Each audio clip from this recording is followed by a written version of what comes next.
بسم اللہ الرحمن الرحیم. Make sure to subscribe our YouTube channel and don't forget to press the bell icon. بالکل اسی طرح سمجھ لیجئے ایک بات یاد آئی ہے. حضور فرماتے ہیں کہ جس طرح کان لگا کر اللہ قرآن کو سنتا ہے کسی چیز کو نہیں سنتا.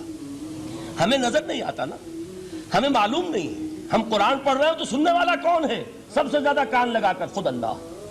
یہاں اس لیے مجھے یاد آیا کہ ابو موسیٰ اشعری کو کیا پتا تھا کہ کون سن رہا ہے. وہ اپنی کیفیت میں نماز میں تہجد میں قرآن کی تلاوت کر رہے تھے, اور ظاہر بات ہے ان کے گھر ایکڑوں میں بنے ہوئے نہیں تھے, ایک ایک کمرہ ایک ایک کوئی حجرہ, ایسے ہی تو گھر تھے نا صحابہ کے. لہذا حضور پاس سے گزرے, آواز آئی, کافی دیر سنتے رہے. اس کے بعد آپ تشریف لے گئے, صبح فجر میں ملاقات ہوئی تو حضور نے تحسین کے انداز میں فرمایا, یا ابا موسیٰ انک قد اوتیت مزمارا من مزامیر آل داؤد. اے ابو موسیٰ تمہیں تو آل داؤد کے سازوں میں سے ایک ساز اللہ نے عطا فرما دیا ہے. جس طرح حضرت داؤد, لہن داؤدی مشہور ہے کہ جب وہ پچھلے پہر رات کو حمد کے ترانے الاپتے تھے, قرآن میں ہے کہ پرندے شامل ہو جاتے تھے ساتھ, اور پہاڑ وجد میں آتے تھے, پہاڑ بھی ان کے ساتھ شریک ہوتے تھے. تو جس طرح کا اللہ نے ان کو لہن عطا فرمایا تھا, حضور نے تحسین کے انداز میں فرمایا ہے ابو موسیٰ اشعری اللہ نے تمہیں بھی آل داؤد کے سازوں میں سے ایک ساز عطا فرمایا. بہرحال قرآن مجید کا جو یہ میوزک ہے, قرآن کے الفاظ کا جو حسن ہے, جہاں تک حسن معنوی ہے وہ تو ہر لفظ میں ہے, لیکن یہ حسن ظاہری, حسن صوتی, حسن لفظی, یہ اپنے کلائمیکس پر آپ کو نظر آئے گا سورہ رحمان میں. لیکن قرآن میں یہ سورت اس اعتبار سے بھی ممتاز ہے, اس کی 4 آیات پر ذرا توجہ کریں گے, عجیب حقائق سامنے آئیں گے. جہاں یہ قرآن مجید کے حسن صوت اور حسن لفظی کی معراج ہے, وہیں اس کی پہلی 4 آیات میں 4 چوٹی کی چیزوں کا ذکر ہے, سب سے اونچی چیزیں. پہلی آیت کیا ہے؟ الرحمن. ایک آیت ہو گئی. رحمان کیا ہے؟ اللہ کا نام ہے. کبھی آپ نے غور کیا اللہ کے ناموں میں سب سے پیارا نام کون سا ہوگا؟ رحمان. کیوں؟ اس کا مادہ کیا ہے؟ رحمت. ہمیں سب سے بڑھ کر جس چیز کی ضرورت ہے وہ کیا ہے؟ رحمت خدا بندی. نام اچھی طرح سن لیجئے اس حضور کے قول کو. حضور فرماتے کوئی شخص جنت میں مجرد اپنے عمل کی بنیاد پر داخل نہیں ہو سکے گا جب تک کہ رحمت خدا بندی دستگیری نہ کرے. کسی صحابی نے بڑی ہمت اور جرات کا ثبوت دیا کہ پوچھ لیا, کیا حضور آپ بھی؟ جب آپ نے فرمایا کوئی شخص داخل نہیں ہو سکتا جنت میں محض اپنے عمل کی بنیاد پر جب تک کہ رحمت خدا بندی جو ہے وہ دستگیری نہ فرمائے. پوچھا گیا کیا آپ بھی؟ آپ نے فرمایا ہاں میں بھی. آپ اندازہ کیجئے کہ اگر محمد الرسول اللہ بھی رحمت خدا بندی کے ضرورت مند ہوں تو تاب دیگراں چے رسد, ہماری تو سب سے بڑی ضرورت رحمت خدا بندی ہے. اب یہ رحمت جو ہے قرآن مجید میں اللہ تعالیٰ کی یہ شان 2 الفاظ کے ذریعے سے آتی ہے, رحیم اور رحمان. اور کوئی مادہ نہیں ہے جس سے 2 نام بنتے ہوں اللہ کے, لیکن یہ مادہ ہے واحد رحمت کا کہ جس سے رحمان بھی ہے رحیم بھی ہے. رحیم صفت مشبہ ہے, رحمت دائم ہو جائے گی, مستقل ہوگی تو رحیم کہیں گے.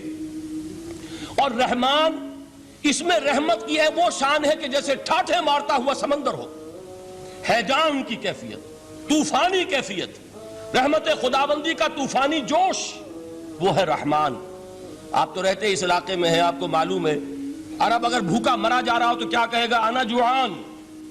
پیاسا مرا جا رہا ہو انا عطشان. بہت غضبناک ہوگا غضبان. غضبان آصفہ قرآن میں آیا ہے, بہت غضبناک. رحمان جس کی رحمت جو ہے جوش میں ہے, ٹھاٹھے مارتے ہوئے سمندر کے مانند. تو یہ اللہ تعالیٰ کے ناموں میں سب سے پیارا نام. اب آگے چلیے. الرحمن علم القرآن. رحمان نے قرآن سکھایا. رحمت خداوندی کا سب سے بڑا مظہر, رحمان کی رحمانیت کا سب سے بڑا مظہر قرآن ہے. ان میں جو منطقی ربط ہے اس کو سمجھتے جائیے. اچھا آپ یہ سوچئے, جو علم بھی انسان کو حاصل ہوا وہ کس نے دیا؟ اللہ نے. سائنس کا علم کس نے دیا؟ اللہ نے. علم آدم الاسماء کلہا, وہ علم الاسماء جو حضرت آدم کو دے دیا گیا تھا ازل میں, یہ اسی کا ظہور ہے, یہ اسی کی ایکسفولیشن ہے جو ہو رہی ہے اور ہوتی رہے گی ابھی. اور دوسرے علم ہے وہ کس نے دیے؟ اللہ نے دیے. لا یحیطون بشیء من علمہ الا بما شاء. مخلوق میں سے کوئی اللہ کے علم میں سے کسی شے کا احاطہ نہیں کر سکتا مگر وہ جتنا اللہ دینا چاہے. لیکن یہ کہ تمام علوم میں چوٹی کا علم قرآن. نوٹ کرتے جائیے، اب چوٹی کی چیزیں جمع کیجئے. اللہ کے ناموں میں چوٹی کا نام رحمان. اللہ نے جو کچھ انسان کو سکھایا اس میں چوٹی کا علم قرآن.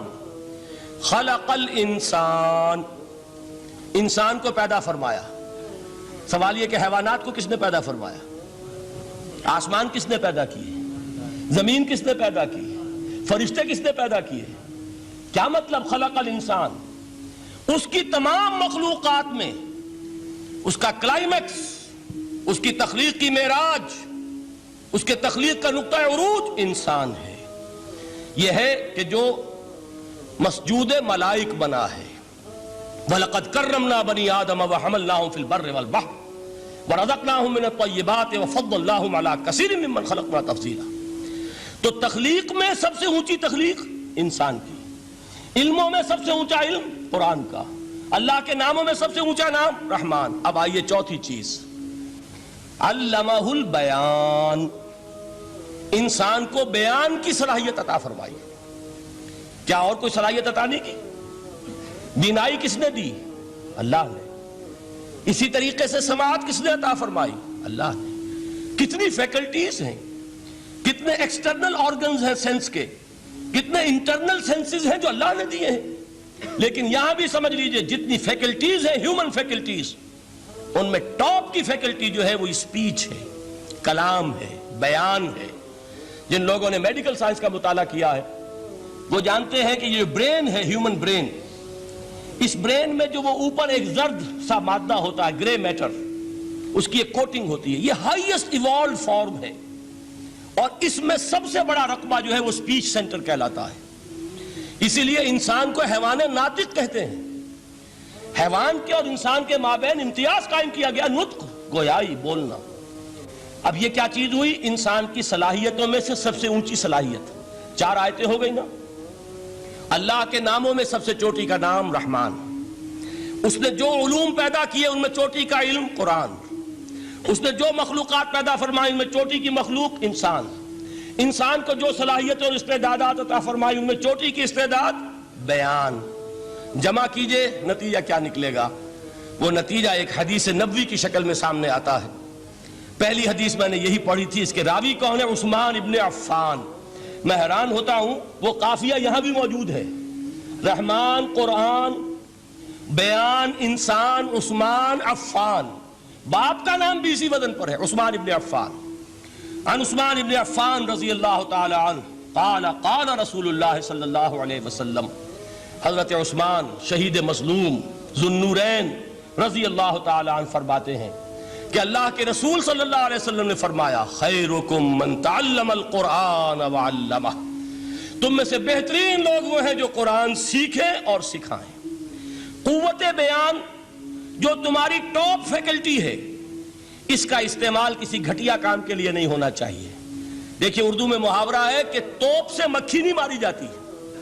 توپ بنائی گئی ہے کسی بڑی شے کے لیے، مکھی مارنے کے لیے توپ استعمال نہیں ہوتی. یہ قوت بیان جو ہے، جو ٹاپ موسٹ فیکلٹی ہے ہیومن، جو فیکلٹیز ہیں ان میں سے، اس کا استعمال بھی ٹاپ موسٹ ہونا چاہیے. قرآن کو بیان کرو. وہ جیسے کہ علامہ اقبال نے کہا ہے، بلکہ غالباً ان کے قبر پر آس پاس جو اشعار لکھے ہوئے ان میں سے ایک یہ بھی ہے: اگر یک قطرہ خونداری اگر مشتے پرے داری بیابامن تو آموزم طریق شاہ بازی را. اگر تمہارے اندر ایک قطرہ بھی خون کا ہے اور مٹھی بھر بھی پر اگر اللہ نے دیے ہیں تو میرے پاس آؤ کہ میں تمہیں شاہبازی کے طریقے سکھاؤں. اسی طرح جان لیجئے اگر اللہ نے قوت گویائی عطا فرمائی، اگر اللہ نے تمہیں حیوان ناطق بنایا، اگر اللہ تعالیٰ نے تمہیں یہ صلاحیت عطا فرمائی، اس صلاحیت کا مصرف دنیا کو نہ بناؤ، اس صلاحیت کا مصرف اللہ کے کلام کو پھیلانے پر اس کو صرف کرو. ہمارے چینل کو سبسکرائب کیجیے اور ساتھ میں لگے بیل آئیکن کو دبائیے تاکہ ہماری ہر نئی آنے والی ویڈیو سب سے پہلے آپ تک پہنچے.